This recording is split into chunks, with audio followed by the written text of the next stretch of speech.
Well, honestly, I thought that I was going to be able to listen to some music while I'm on here, but apparently not.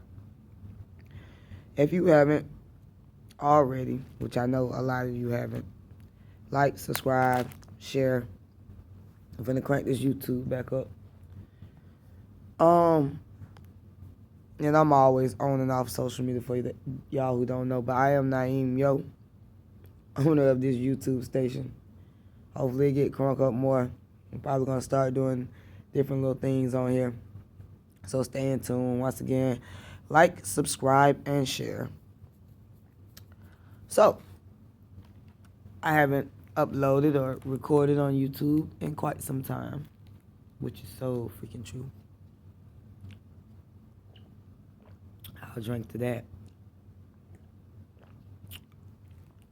But the reason I have came on here, this is going to be dedicated to my parents, mostly my single mothers. I mean, it can be single mothers or mothers who has that other half or someone there to help them guide their youngins into doing what they need to do in life or to ensure that their future are way brighter and way enhanced than ours were. But first I'm going to start off with saying, which I've already started in a minute and a half, but I'm going to start off saying Grand Rising Kings, Queens, Gods, Goddesses, Princesses, Princesses. I hope everybody's morning, day, evening, night have started off real great, wonderful. And I say started off because every minute, every hour, you always got a chance to change some stuff, switch some stuff around.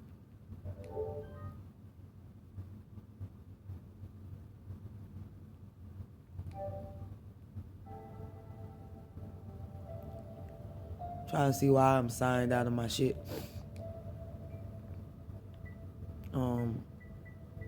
But mainly, I just wanted to focus on parenting and how sometimes we are.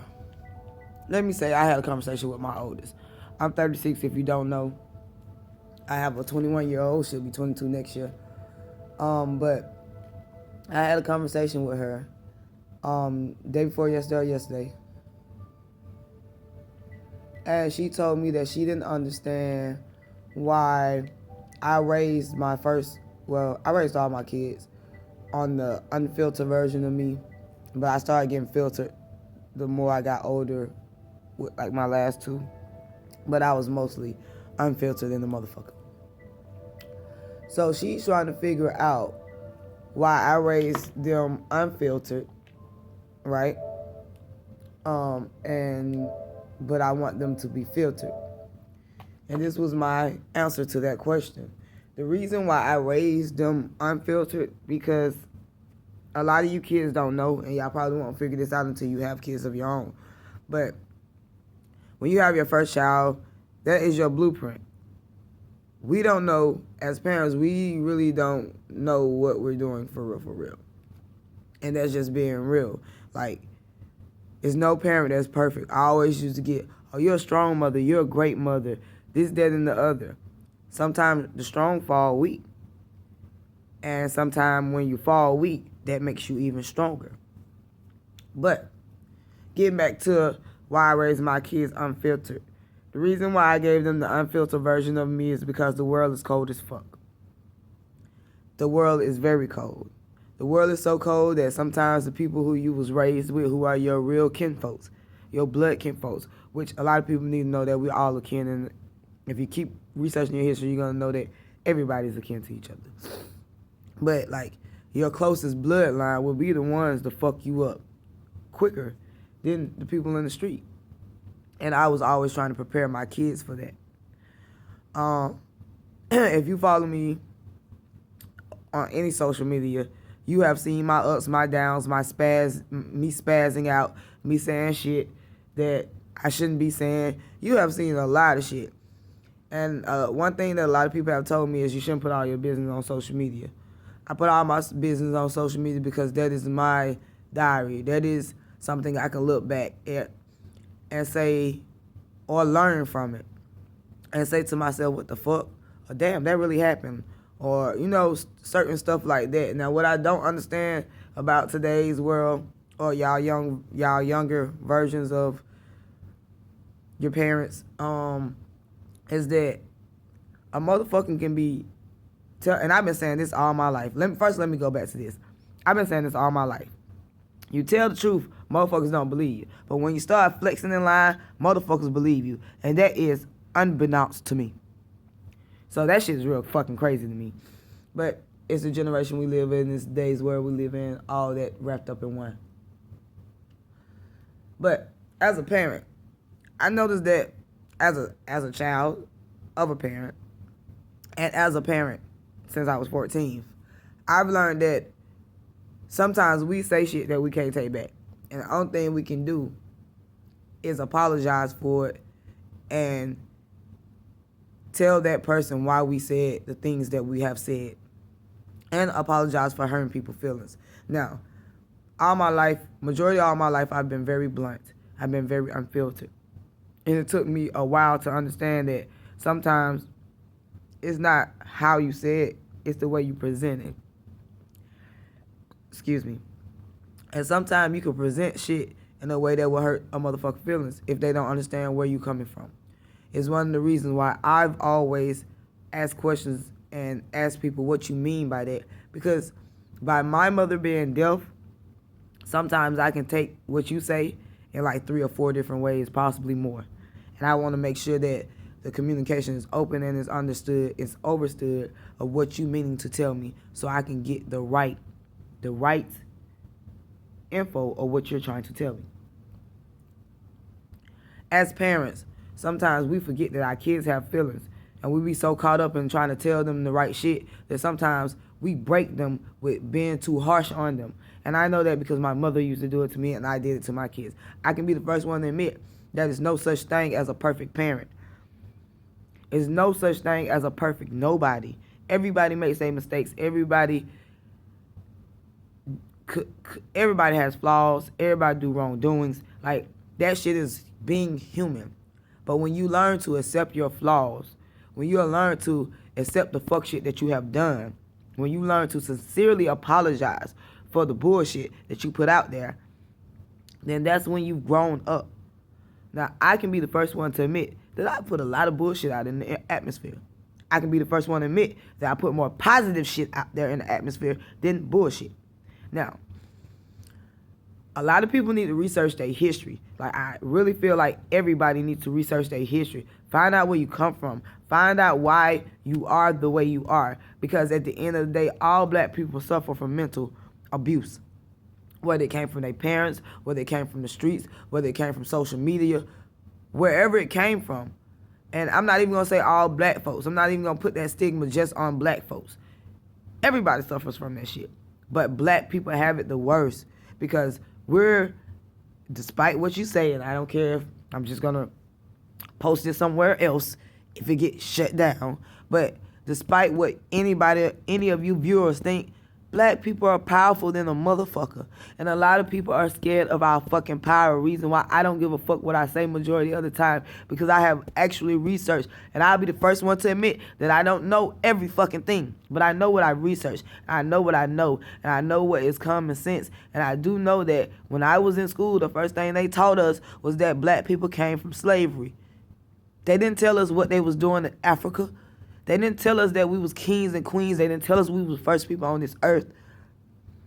They didn't tell us that a lot of propaganda that is today is false.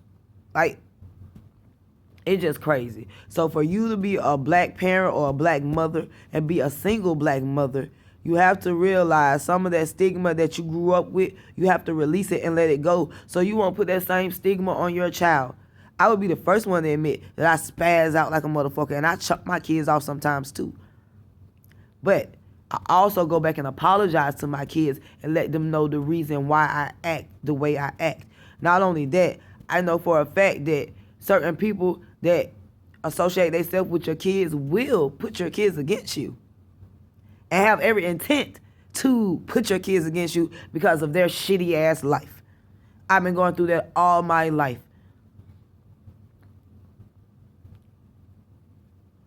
It's certain people that I was fortunate to grow up with. And I am so glad that I grew up with them because they put me in my place. To make you too smart for that shit. I don't know why you fall for that shit. Get away from them shits. Them people don't mean you no good. All that good shit.